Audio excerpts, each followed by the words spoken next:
Louvado seja nosso Senhor Jesus Cristo, para sempre seja louvado. Querido povo de Deus, Evangelho do dia segunda-feira, dia 6 de novembro.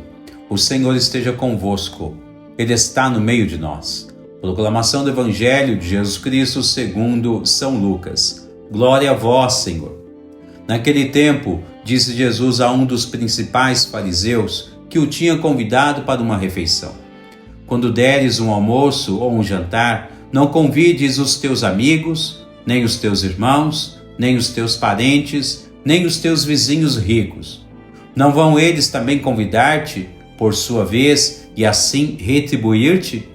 Quando deres um banquete, convida os pobres, os aleijados, os coxos e os cegos, e serás feliz por eles não terem com que te retribuir. Ser-te-á retribuído na ressurreição dos justos. Palavra da salvação, glória a vós, Senhor. Querido povo de Deus, o contexto da liturgia de hoje pode nos servir em muito, não somente para o crescimento de nossa vida interior e espiritual, que segundo nossas reflexões diárias é o principal, mas a mesma circunstância litúrgica pode nos aprimorar também em nossos relacionamentos diários com os nossos semelhantes. Em primeiro, notem que a primeira leitura de hoje deixa entrever em seus versículos bíblicos o quanto Deus pode se utilizar de algo que não foi tão bom, pode se utilizar deste mesmo algo para realizar um outro bem ainda maior. Bem sabemos que desde a primeira aliança contada na história veterotestamentária, Deus acompanha o seu povo com seu braço forte e com todos os seus auxílios. Veja que diante da rebeldia dos israelitas, como São Paulo aponta na primeira leitura, Deus estendeu o seu chamamento a todos os demais povos. Vejam só que a desobediência de cada um dos homens e dos povos podem ser vista como instrumento no plano de salvação de Deus, que finalmente pode ajudar a reconciliar com Ele todos os demais povos. Observemos atentamente alguns detalhes, pois a informação é rica em ensinamentos. Visto que, em primeiro lugar, quando Deus nos chama a participar do seu reino de amor, Ele espera uma resposta positiva de cada um de nós, pois Deus, sendo sapientíssimo, onipresente e onipotente, Deus tudo pode, Deus sempre quer nos ajudar.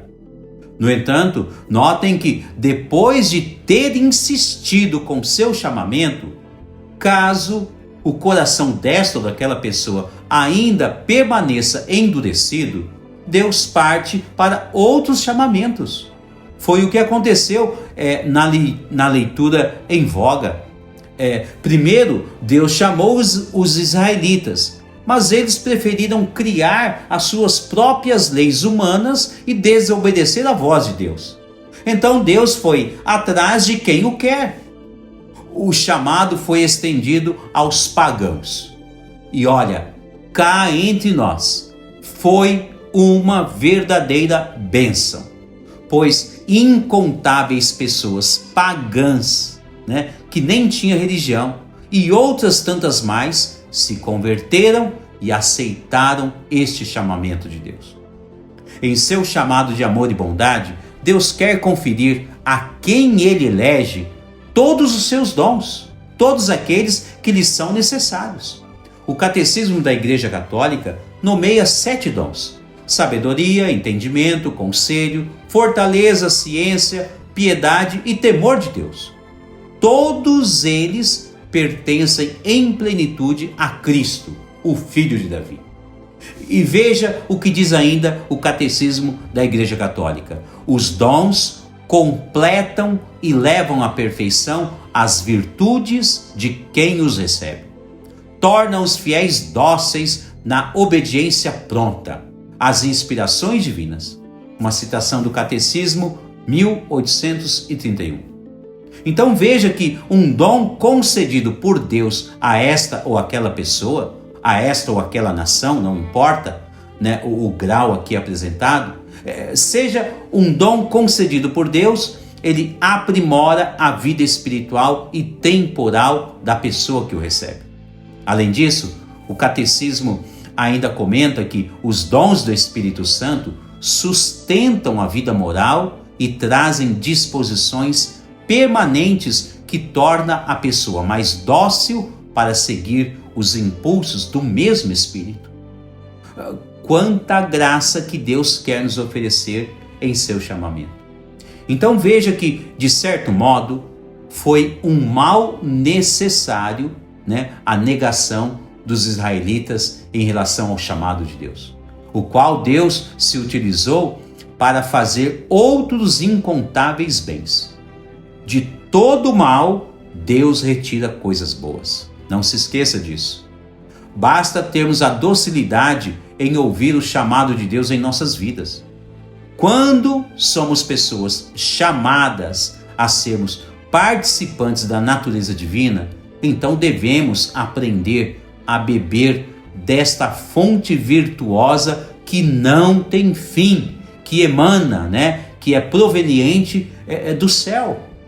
O que significa, né, que ao aceitarmos o chamado de Deus em nossa vida, devemos aprender a aniquilar a nossa vontade e mergulhar com profundidade na vontade daquele que nos criou para a felicidade eterna. A humildade requer a aceitação de tudo que Jesus quer nos instruir, sobretudo quando Ele entra em nossa vida e em nossa casa. Na prática, as palavras de Jesus brotam de seu coração santíssimo e também da observação aos nossos comportamentos. O Mestre, né, Jesus, interpreta tudo de modo simbólico e ainda transfere-o para a prática religiosa de nossas vidas. Veja que no Evangelho de hoje, um fariseu convidou Jesus para sua casa, mas não queria ouvi-lo, dar atenção a Jesus. Ora, então, para que levar Jesus para casa, se tal pessoa não vai escutá-lo? Seria uma hipocrisia nossa dizer: Jesus, visita, entra em minha casa. E quando percebermos que Jesus realmente entrou em nosso lar, então dizer: Jesus, agora fica aí quietinho no seu canto, pois aqui na minha casa mando eu. Não seria prudente, não seria sábio.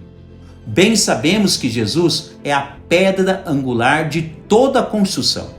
Se queremos construir um alicerce sólido em nossos lares, em nossas vidas espirituais, devemos escutar o que Jesus tem a nos dizer.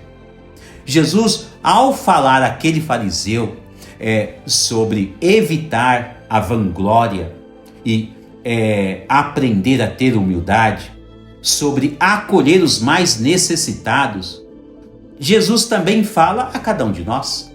Neste cenário, o ápice da instrução de Jesus é a virtude da humildade somada à caridade sem esperar algo em troca. São João Crisóstomo enfatiza que não devemos fazer um bem a outra pessoa esperando receber algo em troca, pois isto não seria caridade. Mas devemos ajudar principalmente a quem não pode nos retribuir.